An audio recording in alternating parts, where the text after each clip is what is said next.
Hello and welcome. My name is Bashir Fadl, but on behalf of LearnITCoursesOnline.com, as well as LearnJobsOnline.com, I'd like to thank you. We do know that you have a variety of choices of IT training, and you've chosen us, so we really appreciate that and hope that you enjoy it. Thank you. Now, in an interview, there's a list of questions, and we can mentally kind of categorize them and group them into different areas. And it's to better understand how to answer them and how the interviewer is asking those questions or why they're asking those questions. Part of those have to do with the growth and improvement. They want to see if we're going to be able to grow into the position and grow with the company that we're working with. But first, there's the initial evaluation and qualification. What does that mean? It basically means that do you qualify for this position? We see your resume, it looks very good. You see the job description and you're excited about it. Well, are you a good fit? Are you as qualified as you are technically, communication-wise, and so on? Do you have that skill set? Next is the salary expectation. You're always going to have at least 2 or 3 questions around it because they're trying to see, well, here's our salary range. Do you fit in there? And if we need to go a little bit higher, do you qualify for that?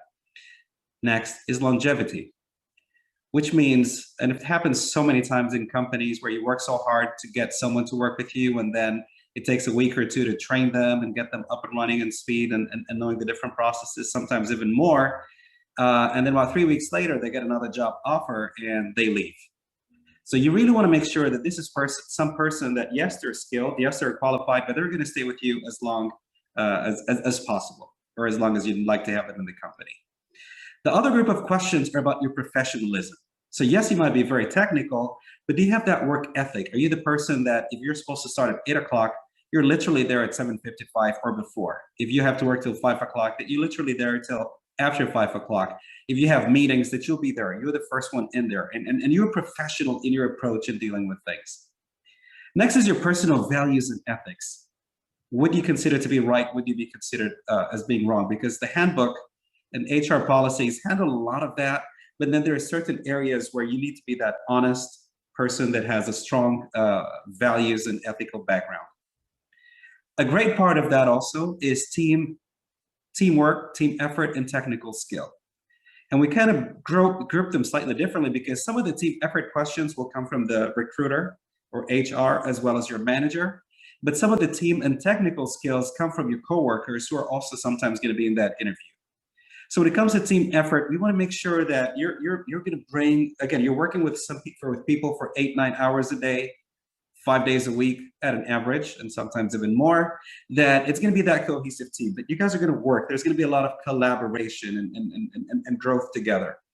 And then, of course, the technical skill is where your coworkers want to make sure that, you know, they're going to ask you technical questions to make sure that you're up to par, if not beyond that. Next is your leadership skills. A lot of time, tasks and projects, depending on the team that you're working on, we need someone who is very independent, that's able to lead, coordinate efforts with other groups, and even within your team where sometimes people are too busy with different things. That leadership skill is very important. And then, of course, we want to know what your strengths are and what your weaknesses are. Your strength, and that helps your manager and the company overall to know where you're best to be placed. And then your weaknesses, not just to know what your weaknesses are, but how do you overcome those weaknesses? And then, of course, your expectations in terms of, you know, how much are you going to grow with this company, and how much do you think you're a fit? Is this a long-term thing for you? Is it a short-term? So your expectations is usually kind of a question that comes out there. And then finally, there's that $1 million final question, which is, do you have any question for us? And how you can capitalize on that question to make sure you answer it in a way, or ask your question in such a way that makes you more memorable. A lot of people during the interview are very concerned about the interview itself. So they come in, they tell you have an interview at 10 o'clock, whether it's face-to-face or online, it's a Zoom or a GoTo meeting. And there you are at 10 o'clock sharp, ready to start, ready for them to ask their questions and you to start. Actually, the introduction is very important, and that is the couple of minutes before 10 o'clock. So number one, especially if it's an online meeting, make sure you log in at least 10 to 15 minutes before the meeting for a number of reasons. Number one, technology. A lot of times whether it's Teams or Zoom or GoToMeeting, whether it works for you for the last 100 years, right before the interview, it chooses just not to work or something goes wrong or you don't have the right permissions or user access. So make sure you're there early so that you are there ready for the meeting when it starts. Another thing is a lot of those also have notifications. So the manager or the recruiter, their HR person that's about to interview you, they log in a couple of minutes earlier and they get a notification that you logged in earlier. So it's very nice that you're there early. A third thing about it as well is it gives you some time to chit chat and break the ice. So sometimes there's about 2 or 3 people expected in the interview. One person is there earlier. It's a Monday. You get to ask them about their weekend. They ask you about your weekend and you're breaking ice and talking to them and so on and so forth. So that initial introduction is important. Next, about the initial introduction is usually, in about 50% of the time in the interview, they start to introduce themselves as well as speak about the company, what the company does. I'm the manager of so-and-so. She's the head or vice president of this department. He's the director of that department. We do this, we do that. This is what this company does.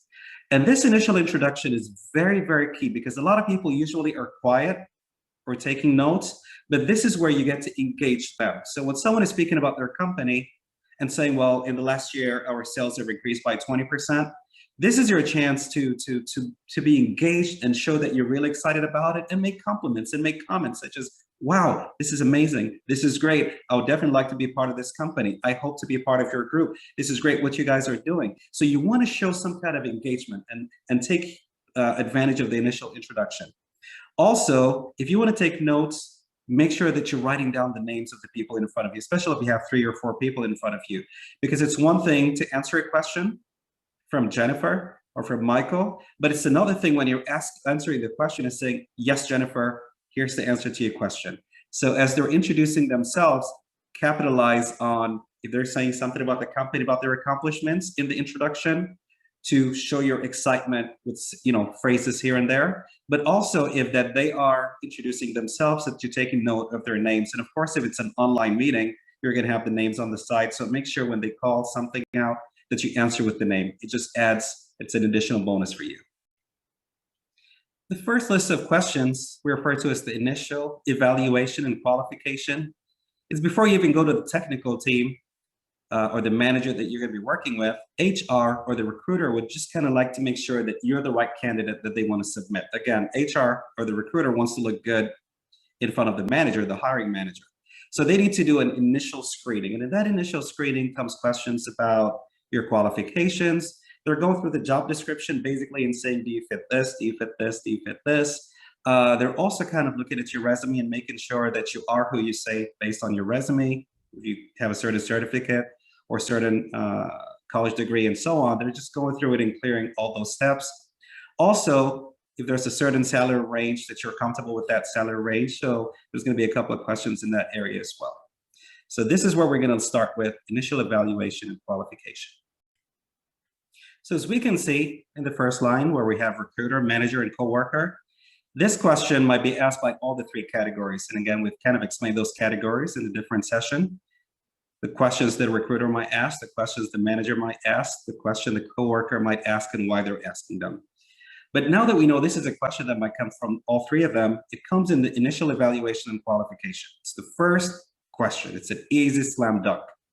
And that is where usually they start by asking you about, what do you currently do? Describe your current project. Describe what you do on a daily basis.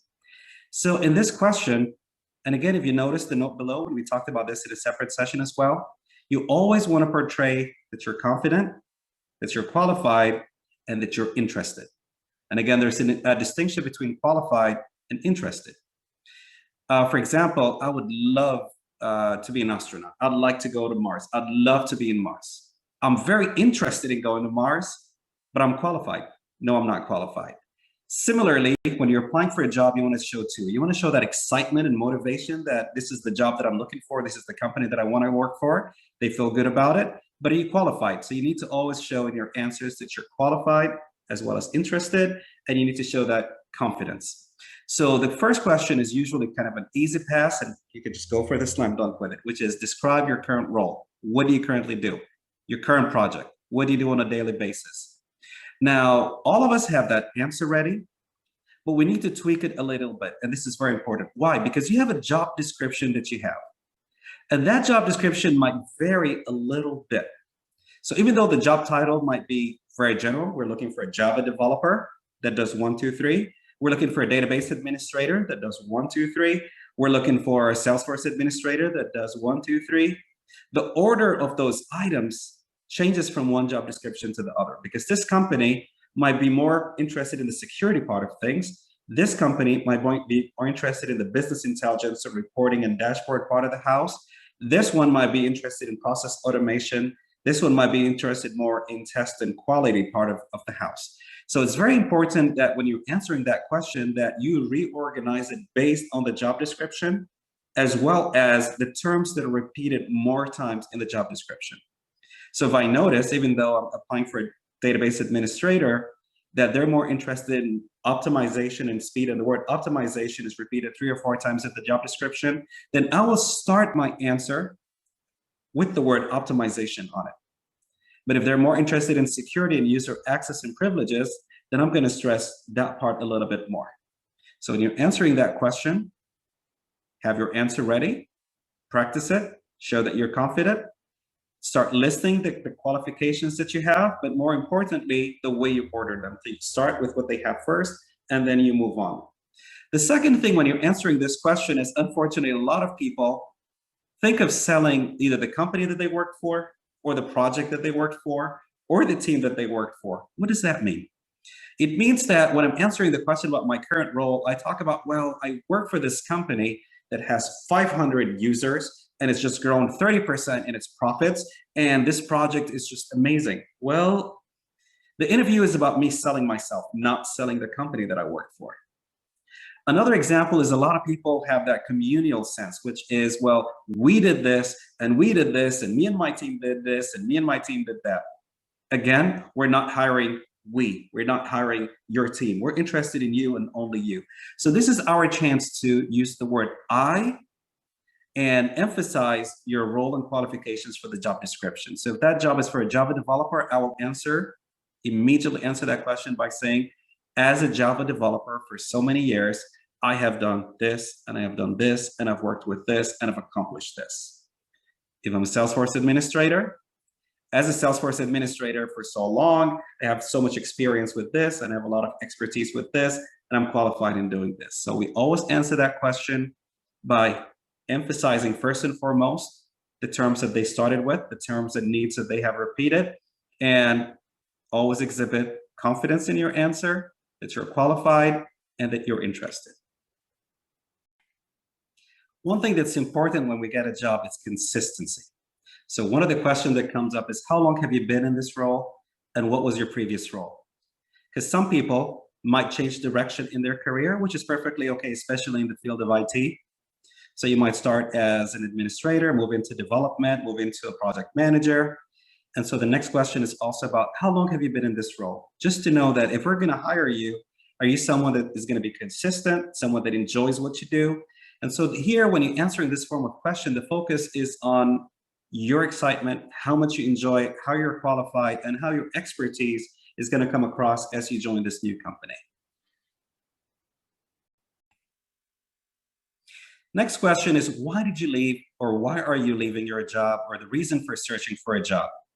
There's a number of things that the recruiter or HR is trying to figure out. One of them is, were you fired?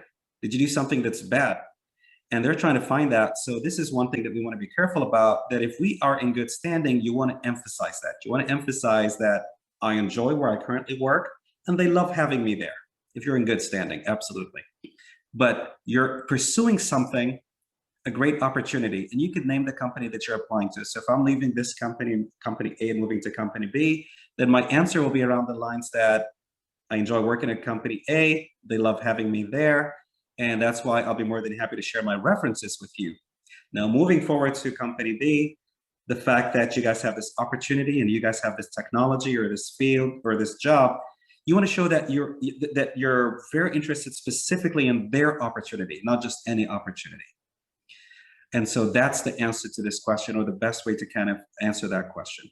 Another point, however, is a lot of times we'll say, well, I just put my 2 weeks notice.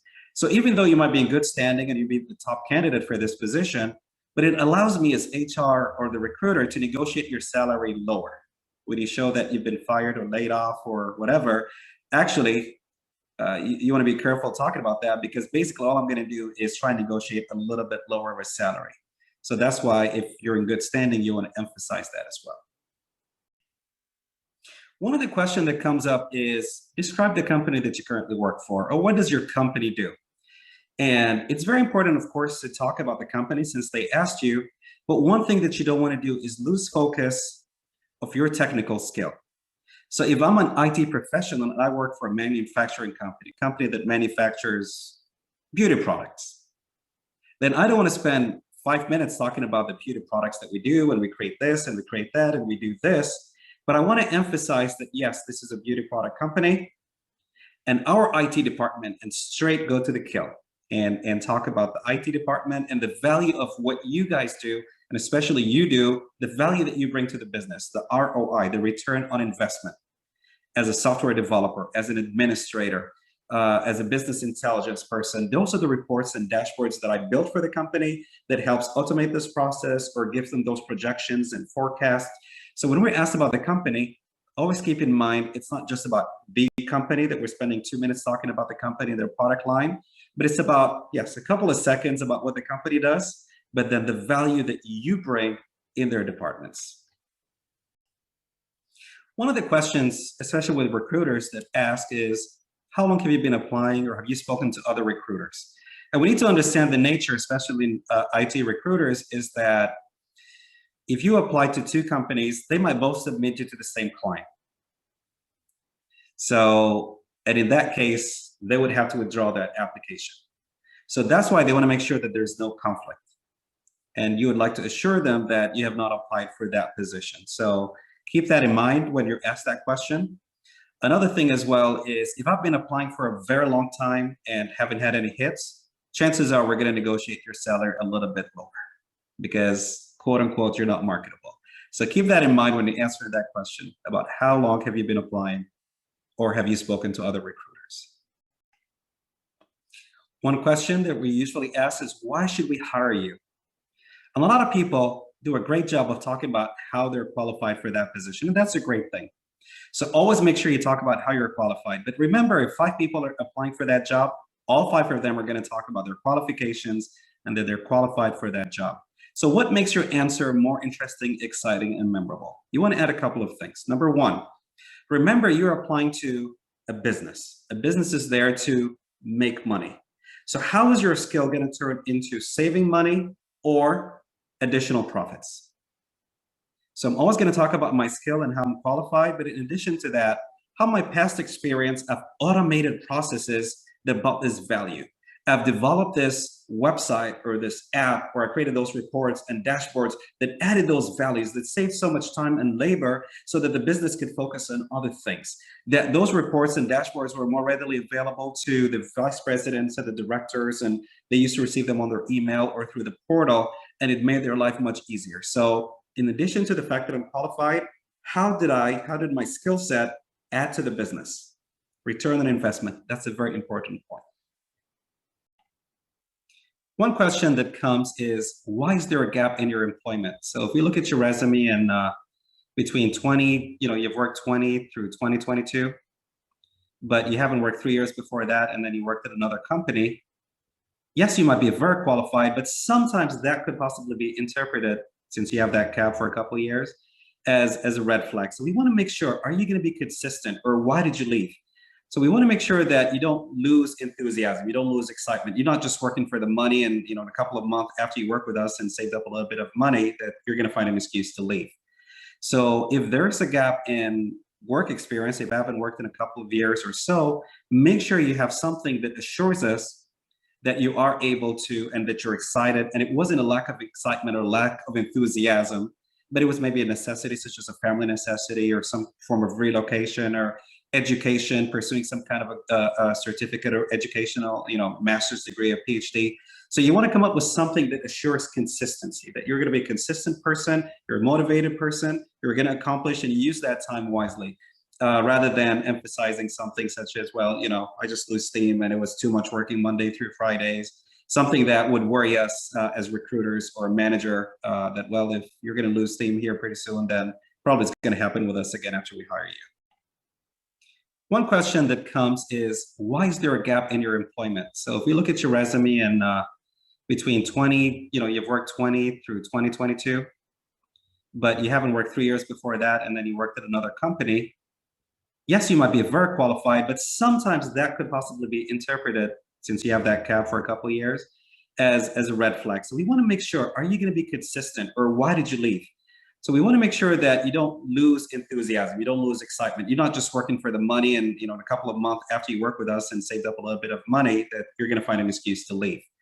So if there's a gap in work experience, if you haven't worked in a couple of years or so, make sure you have something that assures us that you are able to, and that you're excited. And it wasn't a lack of excitement or lack of enthusiasm, but it was maybe a necessity, such as a family necessity or some form of relocation or education, pursuing some kind of a certificate or educational, master's degree or PhD. So you want to come up with something that assures consistency, that you're going to be a consistent person, you're a motivated person, you're going to accomplish, and you use that time wisely, rather than emphasizing something such as, well, I just lose steam and it was too much working Monday through Fridays, something that would worry us as recruiters or a manager that, well, if you're going to lose steam here pretty soon, then probably it's going to happen with us again after we hire you. As immigration laws have changed and sponsorship have changed, one question that comes, especially in IT and from IT recruiters, is, what's your visa status? Are you a GC holder? Are you a green card holder? And they basically are looking for that assurance of, do you need sponsorship? So if you don't need sponsorship, regardless of your visa status, then you want to state that very clearly. And if you do, make sure that you're applying for a job that allows for that sponsorship, and so on. A question that comes, especially in the field of IT, is the kind of job that you're applying for. Are you applying for a contractor position or a permanent position? Both of which are full-time. In this case, are you applying for what's called a 1099 or a W-2? So basically, just to give people a little bit of background, if they don't know the difference, is if there's a company A that's looking for someone to work on a project, chances are we have two options, especially in IT. That this is a long-time project, this is a long-term project, so we're looking for an employee. So in this case, we'll hire someone as a W-2 that's working for that company, that receives benefits from that company, they get tuition reimbursement, 401k, and all of their benefits from that company A. In other cases, we might just be upgrading a system that's going to take us between 3 months to 6 months. So the company A is just looking for someone between 3 to 6 months. They're not looking to hire someone and give them benefits and then firing them. So normally we go through a recruiting company that will grab someone, bring them in between 3 to 6 months, and sometimes the contract might be longer, and sometimes if they're very impressed with your work, they might negotiate a deal with the recruiting company and hire you as a full-time person. And so this question would come up. A W-2 is normally, if you're working with the company A is a full-time employee with benefits from them, or even option B, where you're working with the recruiting company as an employee that gets benefits from them. A 1099, usually you'll get paid a little bit more because you're not receiving benefits from company A. And so usually when it's a W-2, you get paid a little bit less, but you get a lot of benefits. And usually when it's in a 1099, you don't get benefits, but you get a lot more pay on an hourly basis and so on. So this is something that you can weigh based on your family circumstances. If you have a spouse that has benefits, for example, then maybe you don't need the benefits. Or if you're looking for something more permanent, then you might want to go with a W-2. That's something that you can weigh for your circumstance. One question that's definitely going to come up on the interview is, how much experience do you have working with, or rate yourself between 1 to 10. Now, normally the recruiter, in most cases, the recruiter is not a technical person. They have a job description that tells them what is required, and they're asking you to rate yourself, whether by years of experience or from 1 to 10, for example. So, for example, a recruiter might not know what a Java developer does or what Python does, but if the job requirement says you have to have 3 years of experience in Python, or you have to be an expert on Python, then they're going to ask you about your expertise in Python. So before entering the interview or picking that phone call or calling that recruiter, make sure that you go through the job description and look at the required technical skills that are in there. And on the side, put a note reminding yourself or kind of pointing out how much expertise or how you rate yourself from 1 to 10, because that's normally a question that's going to come about the technical skill that's in the job description. Now, everybody's circumstances are different. So when we're asked about would you consider relocation or traveling for work, maybe your circumstances allow you, maybe they don't. But think about it from the recruiter's point of view. The recruiter usually has a database in which you're putting people as positions comes in. So even though you're applying for one position, but as they go into their system and their database, they might find that you're qualified to 5 different positions. But one of them is about 50 miles from where you live. So usually the more possibility of travel or relocation that you tell them, the more the chances you are to land a job faster. So usually my recommendation is to allow for relocation, to allow for travel, to allow for remote work, so that you, even though it's one position you're applying to, but you open your chances and have more opportunities of job offers. Salary expectation. This is a question that especially recruiters in IT might ask you multiple times, 2 or 3 times at least in some cases. So you want to be very ready and very clear about it. But first, I'm going to tell you a little story.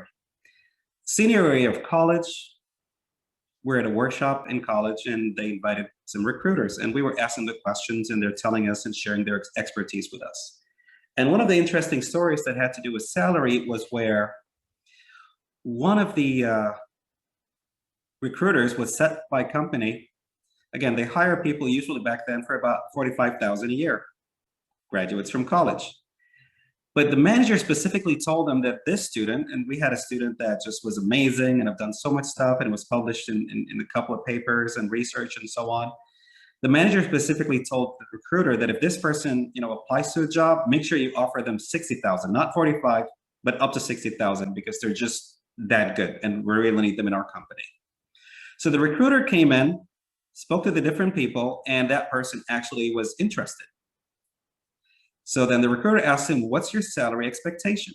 Or how much do you hope to make? And that person says, I know, spoke with confidence and said, I know that you offered other people around 45,000. So I'm looking at $48,000 a year. Not knowing that the manager said we can pay him up to $60,000.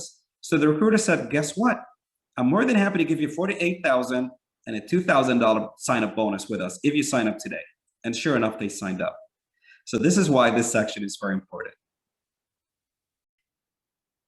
So in the question, what are your salary requirements being asked? There's 1 or 2 cases. Usually it's case number 1, where there's a salary range and we want to lock you down at a lower range, saving the company a couple of dollars. So that's why we ask you, and the chances are we're willing to pay up to $80,000, and you might say 60 or 65, and we're like, okay, absolutely, sounds good. That's number 1. Number 2 is it might be the reverse. It may be where the company pays 65,000, and I say, no, I won't settle for less than 80,000, even though I would settle for 60,000. So when I say not less than 80,000, I just lock myself out of that opportunity and other opportunities that pay around 80,000, but less than 80,000. So it's very important not to answer that question by giving a number, but asking questions until I get a number, because again, recruiters do not need to know how much I make or what my salary expectation is. It does not stop me from getting that opportunity. So I need to ask and ask questions. So when I'm asked, what are your salary requirements? I can say, well, at this point, I'm more than happy to work with what the average is. Can you share with me what the average for that salary or for that position is, please? A second time, a recruiter might come back and say, well, it's dependable. So what's your current salary? Can you tell me what your current salary is? And this is where I can go back and reiterate slightly in a different manner and say, well, I'm not sure if I'm comfortable sharing what my salary is. However, I'm willing to work with the average. I'm willing to work with the range of what you have. Can you tell me what the average for this position is based on my experience? By now, most recruiters would have answered that questions, and given us a number, a dollar amount, but some recruiters might go a third round and say, what salary are you seeking? To which I might say, again, I haven't applied for a job for such a long time, or I don't know what the average is. Since you're a recruiter, Again, you would have a lot more experience than me. I'm willing to work with what the range is because I'm very interested in this position. And then I need to ask a very pinpoint, clear question, which is, can you tell me what the salary range is? And then at that point, usually they would kind of tell you what the range is. And if it's something that you're willing to work with, then let them know that this is something that I'm willing to work with. A lot of people are very qualified for the position. They have all the technical skill set, but sometimes we lack that professionalism. This is why this group of questions are very important. If I'm currently unemployed or don't like what I'm doing and I get an offer from a company that I like and I'm asked, what's your availability? I'll say my availability is yesterday. I'm ready to work right now. However, professionalism requires that I mention the 2 weeks notice. It's that courtesy that I need to give to the person that I'm currently working with. And also it assures the person that I'm applying to work with that I'm a professional, which means if I was to leave, I would not just leave you out there to hang dry. But what I would do is make sure that I give you enough time to train and cover and document what you need. So that's why when we ask about availability, it's always courteous and very professional to express the 2 weeks notice. Do you have any references? When are they available? That's a question that's normally there. It's important for us to have credibility of your work and how much your team likes working with you and so on. So usually it's professional. Usually it's a manager and a current coworker that you have. And usually this is something that the recruiter or HR gets after they've already interviewed you. Because again, you don't want to burn your bridges and be applying for a job. And if I'm your manager and you're leaving and applying and I find out that might cause some difficulty for you or inconveniences at your current place. So that's why you would explain to them that absolutely they're available upon request, preferably after the interview. Because after the interview, if they're interested in having you, then that's when you would give them those references. One question that might come up is, what type of work environment and company do you prefer to work for? I remember at one time I was working with a startup company, which is a very small company. By nature, startups are smaller companies and everybody's working their tail off and after hour works and sometimes you're on call and so on. Someone applied for a job there, and when they came to the interview or asked, what type of company would you like to work with? They said in a very large enterprise with a lot of room for this and a lot of this. And it just made it very clear that they did not do their homework and research on this startup that they're applying to work with us on. So it's very important to take a minute before you interview to go maybe into LinkedIn or Google the company. You go to the company's website to see what kind of environment that they have and that it's a good fit for you, how much they've grown and how their work environment is. Usually, their LinkedIn profile or their website is going to give you a lot of that information, or even reviews from some of their employees on different websites such as Indeed and so on.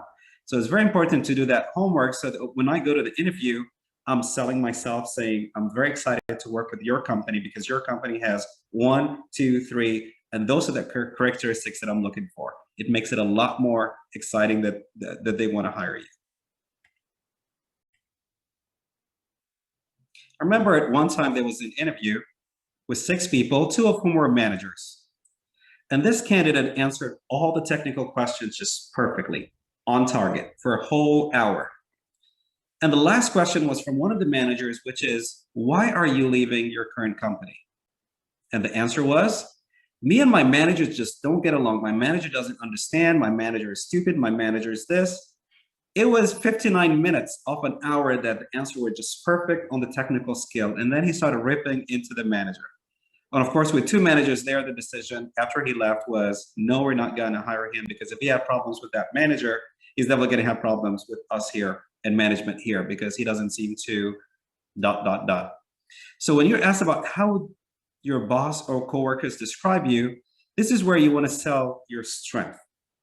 And even if there's any conflict between any coworkers or boss that might come up, or you can remember at the back of your mind, again, you want to explain it in such a way, or you want to focus on the areas of your strength and how you're able to communicate, technical skill, and things that bring strength to the department that you're joining, not things that would show future conflict that might happen in the company that you're coming in. Because the company, again, is looking to be more cohesive, a lot more collaboration, a lot more productivity and efficiency, not for any additional conflicts that might come in. So make sure when you ask that question that you focus on your strength and your communication skills, on how much you've accomplished, and so on. Now, usually there's questions about our strength. And a lot of people have some very beautiful packaged answers that are ready. But one thing that's very important and critical when you're answering that question is don't just talk about your strength, but talk about how your strength adds value to the project and the company that you're about to join and work with. Tell me about a challenge or conflict that you faced at work and how you dealt with it. Here, there's a couple of things that we want to point out. Number one, the question is not just about the challenge, but it's about when you join us and work with us here in this new company, you are going to face challenge. Can you guarantee us that you're not just going to face challenge, but you're going to overcome those challenges as well? So we're looking for an example of a challenge that you faced and how you overcame it. So don't just talk about the challenge, but how you overcame the challenge is more important. That's number one. Number two is when we talk about a challenge, if I'm applying as a Java developer, my challenge should not be about, well, I had this communication problem with the office manager and they didn't do this on time and I told them to do this and this is how I overcame it. It should be something with a new feature in Java or how we could have an API interface with something else and something that shows strength in the area that you're applying for more specifically. So make sure that the example that you're giving with your challenge is specific to the position that you're applying for. I'm applying as a database administrator, then I want to talk about a new feature and integration with an external system and the API that we had to develop, which was a new feature that just came out, and how I researched it and how I tested it and UAT'd it, and then I overcame it, and now I'm an expert in that area, and that's why anytime I face such a challenge, I'm definitely going to be able to overcome it.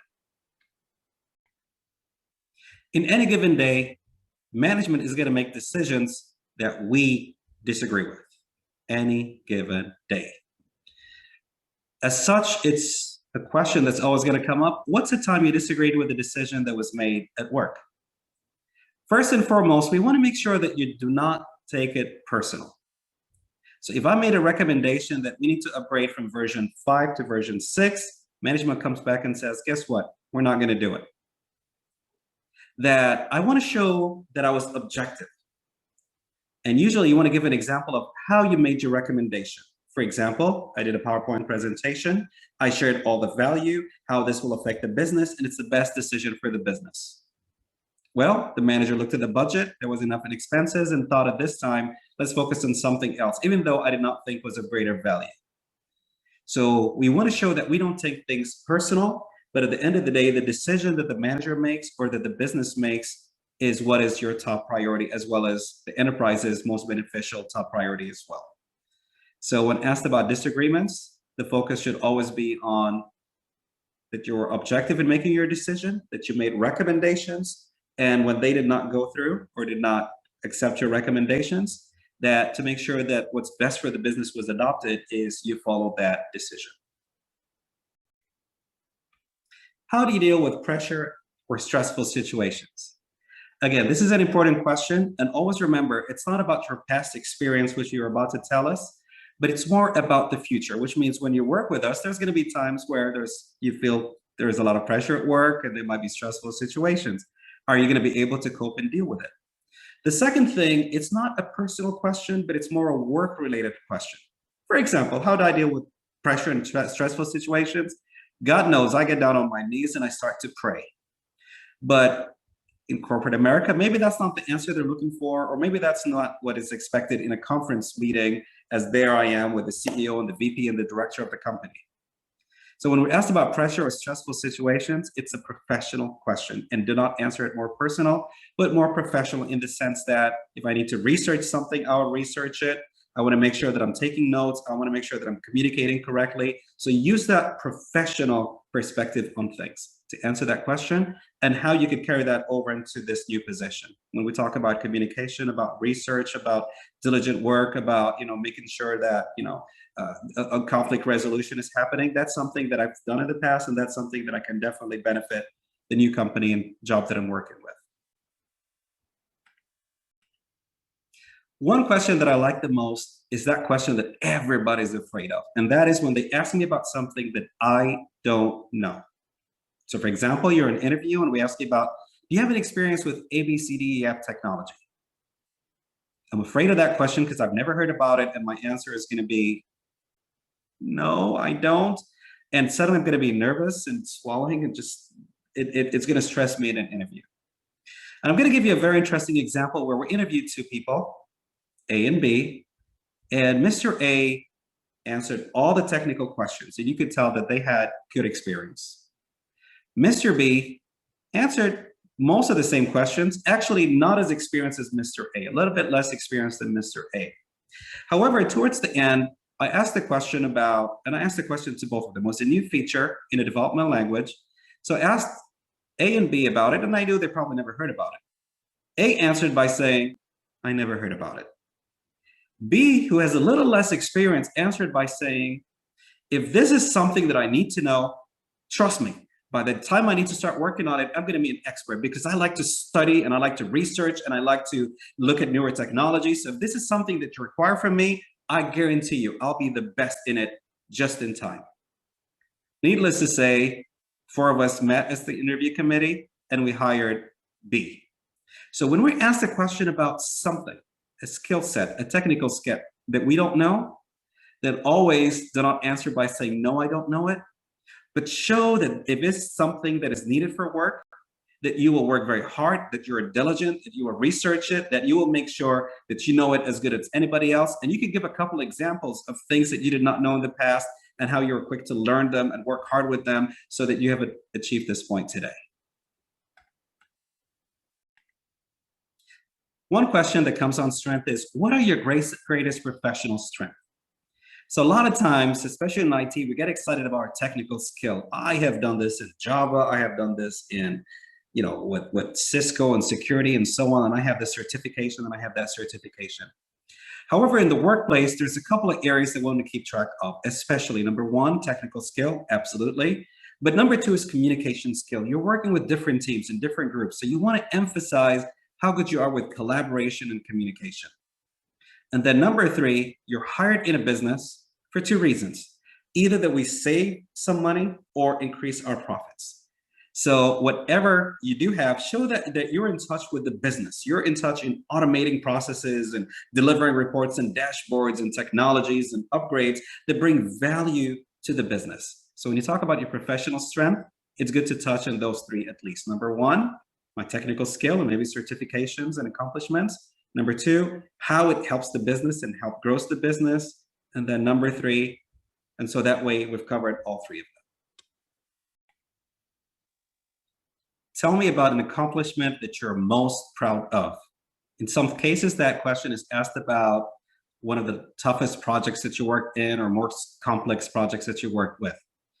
So this is a question that's important that when I'm answering, again, look at the different dimensions. Don't just look at the technical skill, especially for IT. We're very worried about the technical skill and how much complexity there was into it. But it's also important to remember that you're part of a team and you're part of a business.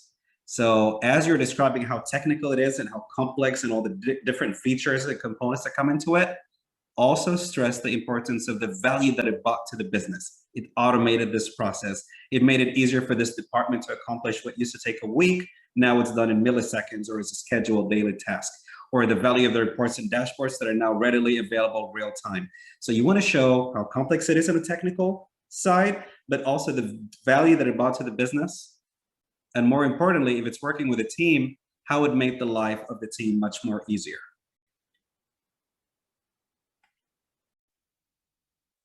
I remember one time in an interview, a candidate that was very technical, as technical as the other candidates, and had a very good chance of landing the job opportunity, was asked the question about, what's your weakness? And their answer was, well, I'm not very good with time management. A lot of times I just don't get things done on time. Needless to say, they lost that opportunity. So this is a very important section. What do you consider to be your weakness? Well, a couple of things that are very important to mark. Number 1, do not answer the question about the weakness without emphasizing how you overcame that weakness. If you're going to mention a challenge or weakness, you want to mention how you overcome that weakness. Number two, which is more important, is when you're asked about a weakness, you want to show something that could be perceived as a weakness, but for this job qualifies you even more. For instance, my weakness is I'm a workaholic. So even when I leave work, even in the weekends, I could be out. Last weekend I was on a picnic with my family and friends, and as a developer, all I could think about is just the code at the back of my mind. I was thinking about how I could kind of build this subroutine or this segment of code so that I could kind of. So I'm a workaholic. Well, I could describe it as a weakness, but a hiring manager is like, wow, okay, I got someone who's over dedicated. So that's not a red flag. That's actually something that they would laugh and smile about and say, yes, I understand, and actually might take you for that position.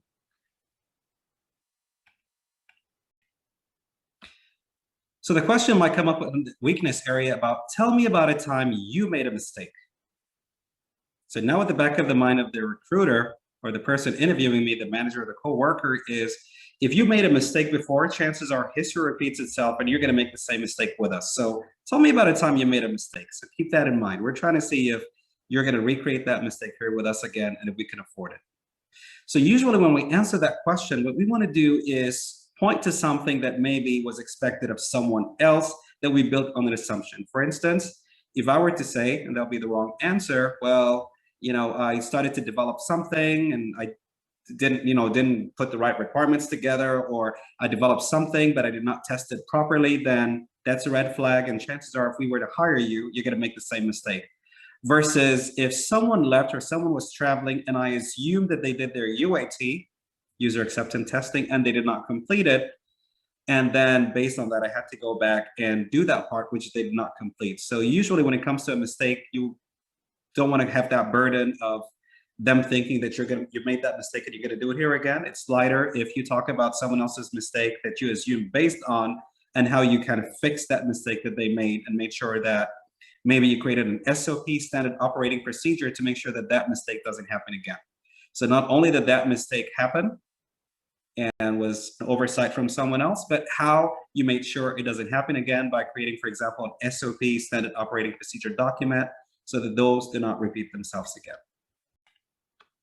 There's a fine line between confidence and arrogance. And again, you're going to be working 8, 9, 10 hours a day with those people. And there's going to be different occasions where it's more than those 8 hours a day. So people always want to make sure that they hire someone that supports that team and works with that team and collaborates with that team and accomplishes a lot more with that team. The last thing we want to do is hire that bad apple that's going to ruin the good apples that we have. So that's why teamwork and collaboration is an important segment. A question that normally comes up is, do you prefer to work by yourself or with a team? Well, in some cases, I like to say I work by myself to show that I'm very independent and technically skilled. Unfortunately, it portrays a picture that you're not a team worker. You don't like to work with a team, okay? I say that I'm a team worker. I love to work with teams, which is very good. But also the downside is there are times when we need you to be technical enough and sharp enough to get things done by yourself. And that means that you're not. So it's very important when answering this question to say that absolutely. There are circumstances and projects where we need to work as a team. And I love that environment and that setting. And I love working with a team and collaboration. But then there are some times in situations where things need to be done immediately, independently, and by myself. And in that sense, because I'm very technically strong, I love to jump in and get it done by myself. So it depends on the situation. It depends on the project. It's amazing the number of projects that fail, deadlines that are not met, and budgets and money that's basically wasted simply because of lack of communication. So one question that might come up is, how do you communicate with your team members? How do you communicate during a project? And it's very important to mention the different levels of communication. There's that face-to-face, sitting in a conference room, and that's important to explain the importance of absolutely, that you have good interpersonal communication. Then there's that technology sector, which is that online meeting. So you want to show that, well, in our company, maybe we use Zoom or WebEx or Teams and so on. Also that you want to show that you're very good with documentation, because documentation is very important, that you have your team folders or your SharePoint or your Slack. And then the form of documentation. One of the best ways are training manuals or what's called SOP, Standard Operating Procedures, or training manuals. Basically that if someone is asking me repeated questions about an area, then I document it and say, here's our best practices. Here's our standard form of carrying out this process. So documentation is very important. And then in addition to that, and finally, is training. Training is one of the best ways of communicating information, especially when people do not know a certain skill, or you want to make sure everybody's on the same page. So when asked about communication, how you want to communicate, you want to touch on all those different levels, including the interpersonal, the documentation, the form of documentation, the best practices and standard operating procedures, the technology in terms of the WebEx and the Teams and the Slack and the SharePoint, whatever you're comfortable and have worked with. One question that would come up a lot is, how would you describe your team building skills? A lot of the projects we work on, especially in IT, is with a company out of India and a branch out of Mexico and an office in the United States. And you just, it's a team. Or it could be in different locations and whatever. So team building is very, very important. That's why it's important to, when answering the question about how would you describe your team building skills, to talk about collaboration. How you collaborate and use collaborative tools such as SharePoint and Slack and so on. Number two, communication. How you have good interpersonal communication skills working with the teams. And then number three, if anybody is deficient in kind of that skill, cross-training to make sure that everybody knows what their role does so that everybody's on the same page. When speaking about teams, one question that might come up in the interview is, describe your current team and how many members, how many users, what do they do? Again, it's very important not to get sidetracked and start talking about what they do out of the job description you're applying for. So I don't want to spend 2 minutes answering that question, talking about, well, we have, even though I'm applying for a developer position, so talk about, we have a project manager and God bless them. This project manager is always working on, Jira and getting the requirements and filling this and filling that. We have a business analyst that has this BRD documented. They're building this and building that. And I've just spent the 2 minutes not selling myself in the interview. So always remember that when you're talking about describe your current team, how many members, that doesn't take more than a few seconds, describing well, we have a project manager, business analyst, a couple of developers, and so on and so forth, and myself. And then the value that you bring together to the business and to that job. So as a developer, because that's what I'm applying for, as a developer, the value that this brings together is that we're able to have the right requirements. We're able to kind of follow the SDLC, make sure that, we've got gathered requirements, design, develop, test it, and implement it, and then move on to the next project. So very quickly touch on the different team members or the company or whatever that question is, but drive it very quickly to make sure that you're selling yourself and how all this comes together to make sure that you're successful and that you are successful in what you do. This is a question that might be asked by either a manager or coworker, which is, what would you do if a coworker falls behind on their schedule? A manager is more concerned about, we don't fall behind, we deliver on the deadline. The coworker wants to make sure that you're not going to rat them out for the smallest thing out there. So usually when answering that question, you want to show that if your coworkers need any help, or they seem to be falling behind a little bit on their deadlines, that you're going to jump in and try and help them and support them. However, if it's going to be critical to the deadline, that you would need to escalate it to the manager. So first you want to show that you're there to help and support in whatever way that you can. But if it's going to be a critical situation that might affect a larger deadline and other dependencies of the project, that you're going to need to escalate it to the manager. How do you deal with conflict with your coworkers? Again, there are some certain issues that are strictly HR, so I'm not discussing that, but I'm more on the professional side of the house. On the professional side of the house is where you're recommending something and your coworkers or your manager disagrees with you. So here you want to express that there is nothing personal. It's what's best for the business. And so the reason you're able to kind of resolve those conflicts very quickly is because you place your recommendations. And one thing that's also interesting in a lot of fields, and especially in IT, is that there's more than one way to do the same thing. To build a website, we can use this technology or that technology. To have a CRM, we can use Microsoft Dynamics, or we can use Salesforce. To develop this report, we can use Tableau, we can use Power BI, we can use SSRS. So there's different ways of doing the same thing. So the reason we don't have a conflict or we do conflict resolution is because at the end of the day, we see what's best for the business and what's optimal. Even though I think this technology is the best way to do it, the manager thinks that yes, it might be the best, but for the amount of work that we have, or for the amount of employees that we have, or for the amount of training we need to invest in this versus this, it might be a different one. So the way we resolve it is not make it a personal issue, but rather saying what's the optimal solution for the business after making our case and making our recommendations and accepting what management decides to do. Technically, when I apply for a job, I have a job description that asks for 1, 2, and 3. Realistically, when I get the job, I'm going to be doing 5, 6, 7, 8, 9, 10, 11, even more. So one question that comes is, have you worked in other roles? Do you feel comfortable doing the work of others? And again, sometimes your coworker might leave the department. Sometimes we need to integrate with another system. So we need you to be able to learn this and learn that. It's just the nature of corporate America today. And some companies are larger, some companies are smaller, some people leave, some people have sick leave. So it's very important to be able to be flexible, to kind of learn new services, new technologies, and different ways of doing different things and helping with other roles and other positions. So be ready for that kind of a question of what other roles have you played, or are you willing to work those extra hours? Are you willing to cover over the weekend, especially if you're doing IT or administrative work, such as database administration, where you'd need to be on call every couple of weeks? Then that's a question that should be expected, and we should have our answer ready for it in terms of absolutely, if you worked other roles and helped other team members, to show that. And if you haven't, that you show them that absolutely, if this is something that's required from the position, I'm more than happy to learn things. And again, I love IT. I love everything that's IT, or whatever the career that you're in and that you love working with, you're able to emphasize that absolutely, I'm more than happy to do that, to go above and beyond.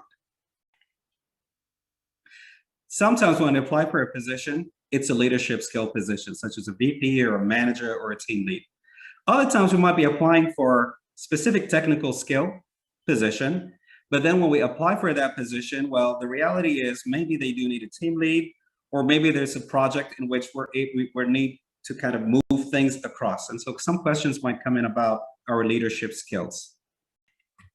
One thing that's key about leadership is making sure that we have that cross-training, that everybody's on the same level. So one question that might come up is about training. Have you ever conducted any form of training? So that's very important to stress the importance of training, whether it's a face-to-face training, whether it's an online training, but also the documentation of that training, maybe that you've recorded that and placed it in a library like a SharePoint or a Teams or a Slack. In addition to that is best practices. Documentation of best practices and SOP, standard operating procedures, is another important way that shows your leadership, that you're leading and standardizing things and placing best practices, amongst other ways of communication as well, and training.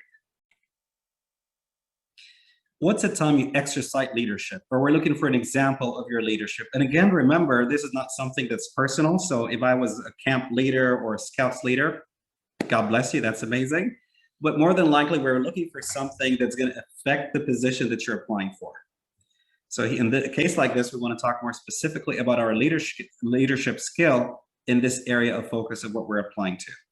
So always give an example of things, projects, or an exercise that you did that benefited the business and brought the team closer together to make sure that things were done efficiently and on time. So for example, I would describe a project where there was a value to the business, so it's going to save them X amount of money or automated processes and allow them to focus on more things and increase their profits, in which, again, we needed to make sure that there was centralized communication. So I scheduled those kind of meetings, centralized documentation. So I made sure there was a SharePoint or a Slack or a central place of documentation, and also scheduled meetings, on a weekly or a daily basis, such as in kind of the agile methodology and so on and so forth. You'll be surprised over the years, the number of people that we hired or got to work with at different companies. And it wasn't but a couple of days or a couple of weeks, maybe a couple of months before they left. And it's so many people. And all those weeks that they worked or month were spent training them. And before you know it, before they started producing anything, they left the company.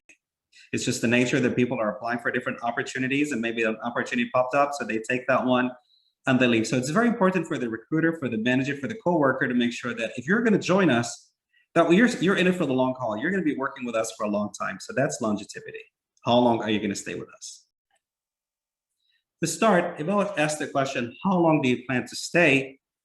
That I want to show that I did some homework about the company and that I would love to continue with this company and work with this company for as long as it takes, because here's the things that I like about the company, and start counting them out. Maybe because of the technology that they develop, maybe because of the work environment that they have and how they appreciate 1, 2, 3, and 4. So you want to make sure that you're suggesting and showing that you're in it for the long haul. You're in it to work with them for a long time. How did you hear about us? Or how did you hear about this position? Normally, a generic question such as, well, online, dice.com, indeed.com, monster.com, or there was something on TV about a position, so I just applied to it, is a generic answer, but doesn't give us that warm and fuzzy feeling that you're going to be in there for a long time. But if you want to throw an extra sentence that, yes, I did find it here or there, but the fact that once I researched, once I went to your LinkedIn page or your website and found out what you guys do here, I became very excited to apply for this position. So always make sure you flavor that answer by adding that after you research the company, that you definitely got excited about applying and hoping to work with them. What do you know about the company? Again, this is important when it comes to longevity, because usually I apply for a job because we're looking for money. We're just looking for another source of income. But when you go that extra step and you show me that you researched my company, that you went into LinkedIn and find out that we have X amount of employees and we produce this product and our growth has went from this much to this much, information that's not going to take you more than a couple of seconds to kind of look at the company's profile or the company's website and get that information, that gives us that feeling and assurance that, okay, so you know what you're getting into. So you know what kind of a company we are. You're really excited about this opportunity specifically, not just any opportunity, not just any income, but that you want to be with us. So to answer that question about what do you know about the company, make sure before you go into your interview that you spent a few seconds researching them, Googling them. Why do you want this job? Well, if I answered by saying, well, I need to make some money and seems like it pays good, good answer, but not longevity. You probably won't be here long enough because you're going to get another offer and you're going to leave us very quickly. Why do you want this job? Stress things that show that you're excited about this specific opportunity, not just the general technology, because you can find it in other places, but at this specific location, at this specific company. So if I'm, for example, a Salesforce administrator, and this is with, let's say, a nonprofit organization, then I want to show my admiration for nonprofits and the value that just it's very fulfilling for me to work here, in addition to the skill set and how I'm excited about the position in general. So always have that additional flavor of doing the research about the company and why you would like to work specifically at that opportunity, in addition to the fact that you're already qualified for it. One question that comes up is, what are your goals? Where do you see yourself 5 years from today? What's your dream job? So there's a group of questions that fall in the same category. Basically, we want to make sure that here's the job that we want to offer you. If you take it, are you going to grow and succeed with it? Or is it something that you're not very excited about? Remember one time we were in an interview and we asked someone that was applying for an administrator position in IT. And so when we asked them the question about, where do you see yourself 3 years from today? The answer was, actually, I've been in IT long enough that I'm really bored with IT. I really want to get into project management. So 3 years from today, I'm going to get into project management. Well, we're not looking for a project manager right now. And so basically, we're going to work so much training you and getting you ready, and you're going to leave us. So make sure when you answer the question about what your goals are, that you want to show that your goals match the position that you're applying for. So if you're applying for something such as, let's say, a Salesforce administrator or a Salesforce developer, that I want to show that this is what I enjoy the most, is being a Salesforce administrator, Salesforce developer. I'm going to work with it. In 3 years from today or 5 years from today, I'm going to have all those certifications, and I'm going to be training my other team members to making sure that they're successful. I want to show longevity, basically that I'm going to be there for a long time. I enjoy it, and I want it to grow within that position. Why are you looking for a new opportunity now? And why are you looking for a new opportunity here with us? And the answer is pretty much the same. The answer is not that I'm just excited about any job at any place. I'm excited about this job with you. And that's something that you want to stress. So when you're answering the question about why are you looking for a new opportunity, it's that you want to show, I enjoy where I currently work, and they enjoy having me. However, this opportunity with your company seems very exciting and very interesting to me because, and then I can describe things about the job description and how I'm a good match to the job description and the company and the products and the technology that the company has and how I'm excited about that.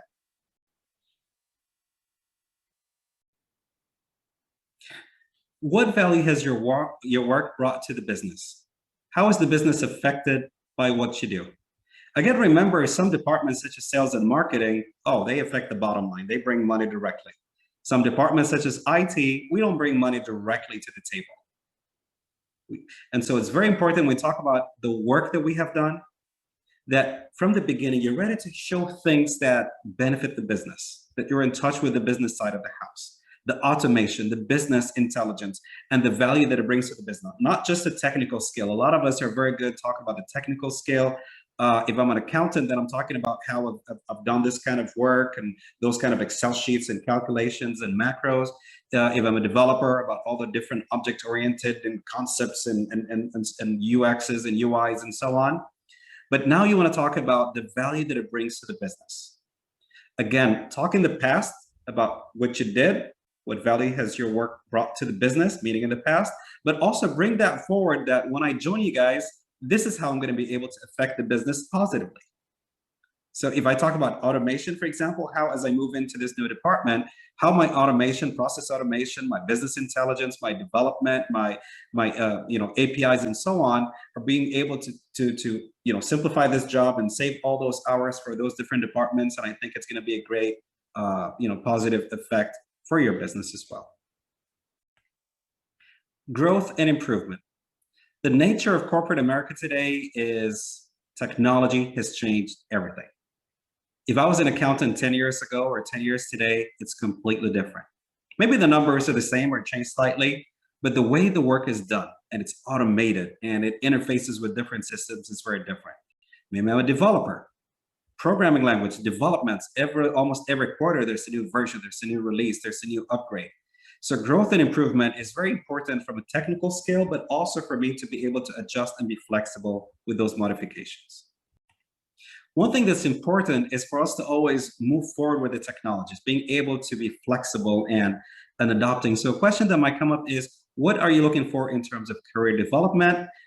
One thing that you want to do is not just say what you would like to see or like to do, but talk about how you've actually accomplished it in the past. For example, if I work with a certain technology, each quarter, each year, there's different upgrades. So I want to show that I'm always getting the latest certifications, or I've worked on upgrading, or I've went to different sites such as this website and that website, or user groups, where I can always make sure that I'm the last cutting edge, latest and greatest part of it. So don't just speak about, I would like to accomplish this, but also show that how you're accomplishing those things that you find are going to be able to help the business, that the more technical you are in it, the more efficient the work will be. How do you want to improve yourself in the next year? A lot of us are very good because we're career oriented to talk about the technical skill. I'd like to get this certification. I'd like to complete this module in that technology that I'm working with. The one thing that we normally miss is it's not about just getting that certification. It's about what value does it bring to the business. Again, they're hiring you not to be certified, but they're hiring you to do, there's a certain business need that we have, a business requirement. So you also want to assure them that whatever you're getting done is for growth in the business. So always make sure you pair those two together. So if I'm asked, how do you want to improve yourself in the next year? I'll start with saying something around the lines of, if the business need and the focus of the business is to do 1, 2, 3, then I think it's very important for me to be stronger in those areas, or to get certifications in those areas, or to focus in building in those areas so as to make sure that the business benefits from what I'm doing, to show the fruitfulness of what you're doing and how it affects the business. So always make sure to talk about the technical skill, but in terms of how it's going to benefit what's greater for the business benefits. When we talk about growth and improvement, the question might come about, what's the difference between someone who's great in your role versus someone who's outstanding? Normally, we're going to jump into the technical skill. One thing that we're stressing throughout this presentation is we're being hired to support a business. So the second thing that you want to focus on, which is very important, is how that technical skill is going to help the business achieve its goals more efficiently. A third thing, however, that comes in terms of that is being proactive. A lot of times in a company, we're sitting there, something comes up, we go in and accomplish it or fix it. And then something happens, and then we go in and fix it. One thing that's very important about someone that's outstanding is they don't wait till something breaks or an issue happens, especially if it's repeatedly, but they're trying to see trends and be proactive. They deal with it before it even happens. They fix it before it even breaks. They're noticing that every week at 8 o'clock, this is an issue that happens. Well, let's go in and look at the logs. Let's look at those files. This is a report that's always generated at this time, and it takes us a week. Well, why don't we be proactive and try and start rebuilding parts of it so that when the deadline comes, it's already mostly created or almost done. So one thing that you want to add to that is the importance of proactive. You want to move the company, you want to move yourself. An outstanding person is someone that's not reactive, waiting for something to break, but someone that's a step ahead and is always proactive. The nature of corporate America today is there's a lot of handbooks that you sign, there's a lot of policies, and there's a lot of decisions that are made. However, there's always that leeway to avoid all the monitoring. So one thing that's very important is to make sure that you're a person that has great personal values and a strong ethical background.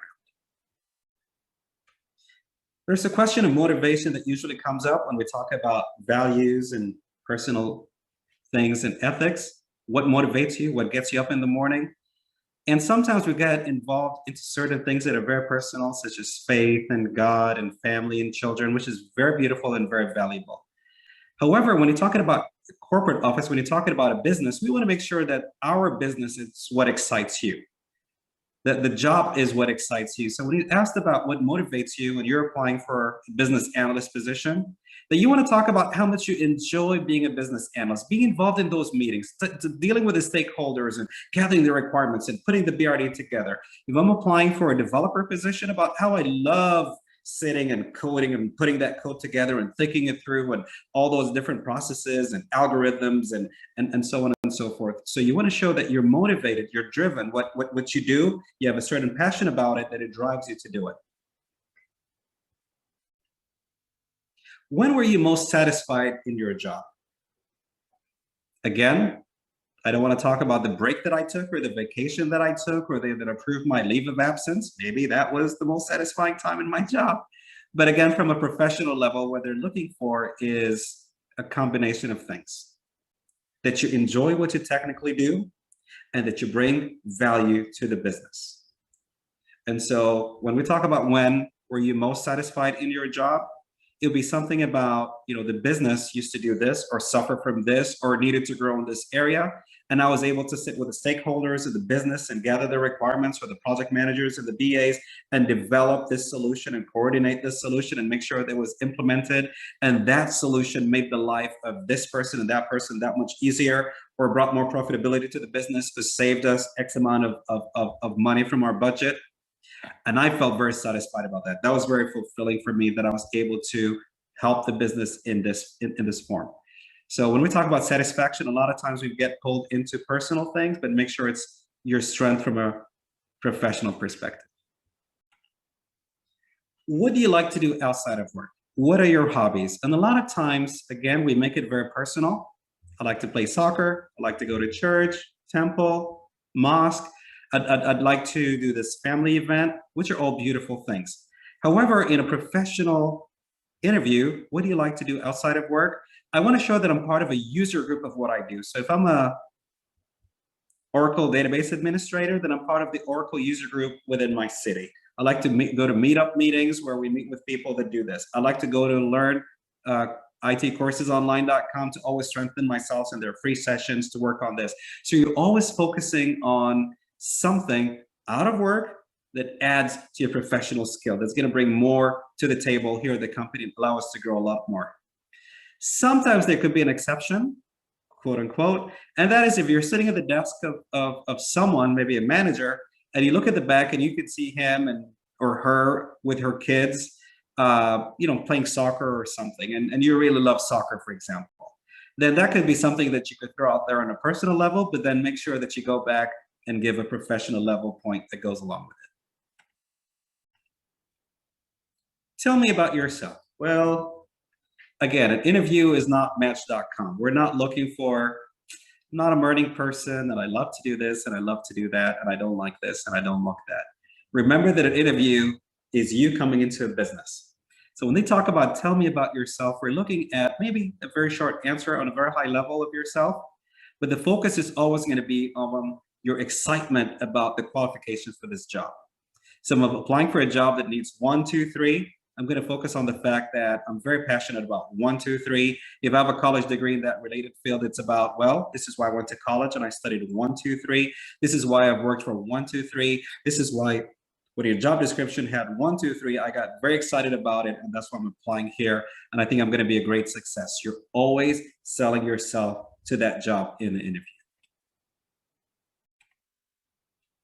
What is your favorite website? What do you like to do for fun? What are your hobbies? Remember that a lot of times we want to indulge on our personal level about what we like to do, what our hobbies are. But remember, when we're asking, it's more for an interview. It's a professional setting. So I want to know, when we talk about websites, it's more important that I mention websites that have to do with the technology or the career that I'm applying for.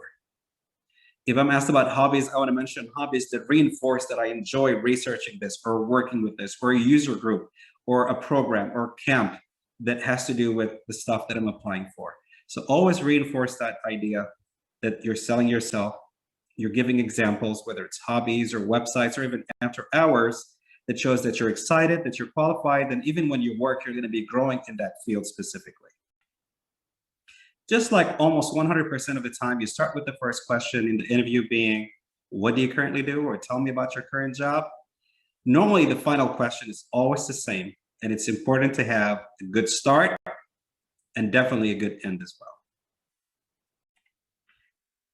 Almost with 100% security, interview always ends with the interviewer, if it's one person, asking you, do you have any question for me?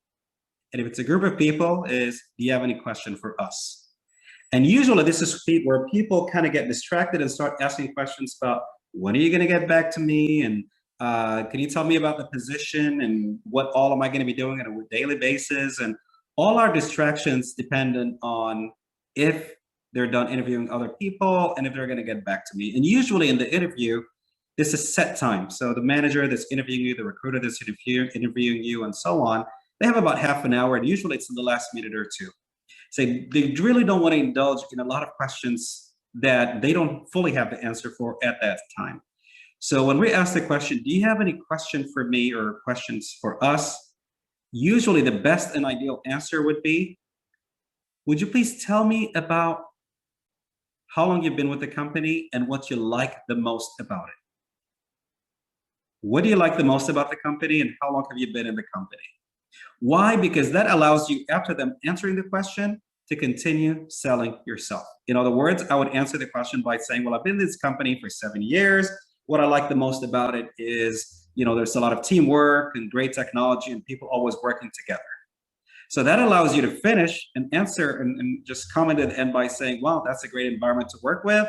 And that's why you just give me more reason, more ammunition to want to work even more with you guys in this company.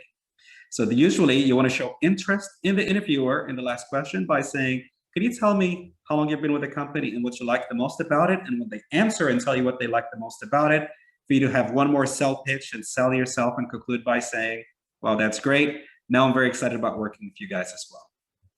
And that ends this session. With this, we come to the end of this session, and we'd like to thank you for joining us. And also don't hesitate to visit our website at learnitcoursesonline.com to leave your feedback and reviews. And also look at our events. We have a lot of free sessions, and we'd be more than happy to have you join at any given time, and also sign up with us for our newsletter. Thank you and have a wonderful time.